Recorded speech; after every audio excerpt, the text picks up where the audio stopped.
সংযুক্ত আরব আমিরাত ভিত্তিক জনপ্রিয় ফ্র্যাঞ্চাইজি লিগ আইএল-টি-টোয়েন্টিতে দল পেয়েছেন বাংলাদেশি দুই তারকা ক্রিকেটার সাকিব আল হাসান এবং তাসকিন আহমেদ। দুজনই ১ অক্টোবর নিলামের প্রথম দিকে অবিক্রিত থাকেন, তবে শেষ মুহূর্তে জায়গা করে নেন দুজন দুই ফ্র্যাঞ্চাইজিতে। সাকিব আল হাসানকে দলে নিয়েছে এমআই আমিরাত, যেখানে তাকে $৪০,০০০ দলে ভেড়ানো হয়। অন্যদিকে তাসকিন আহমেদকে ভিত্তিমূল্য $৮০,০০০ দলে নিয়েছে শারজা ওয়ারিয়র্স। বিশ্বজুড়ে বিভিন্ন ফ্র্যাঞ্চাইজি লিগ খেলা হলেও এবারই প্রথম আইএল-টি-টোয়েন্টিতে খেলবেন সাবেক বিশ্বসেরা অলরাউন্ডার সাকিব আল হাসান। যদিও সাকিব এর আগে আইএল-টি-টোয়েন্টির দল দুবাই ক্যাপিটালসের হয়ে গ্লোবাল সুপার লিগে অংশ নিয়েছেন, তবে আইএল-টি-টোয়েন্টিতে এটিই তার অভিষেক। অন্যদিকে তাসকিন আহমেদের দেশের বাইরে এটি হতে যাচ্ছে দ্বিতীয় ফ্র্যাঞ্চাইজি লিগ। এর আগে তিনি লঙ্কা প্রিমিয়ার লিগে খেলেছেন।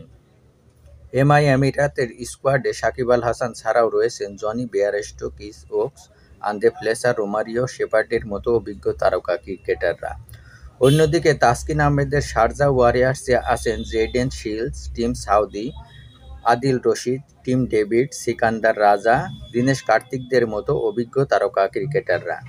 বিশেষ করে পেস বোলিং বিভাগে টিম সাউদি ও জেডেন শিলস থাকায় একাদশে জায়গা পেতে লড়াই করতে হতে পারে তাসকিন আহমেদকে। আইএল-টি-টোয়েন্টির চতুর্থ আসর মাঠে গড়াবে আগামী ২ ডিসেম্বর, আর ফাইনাল অনুষ্ঠিত হবে ৪ জানুয়ারি ২০২৬-এ গিয়ে।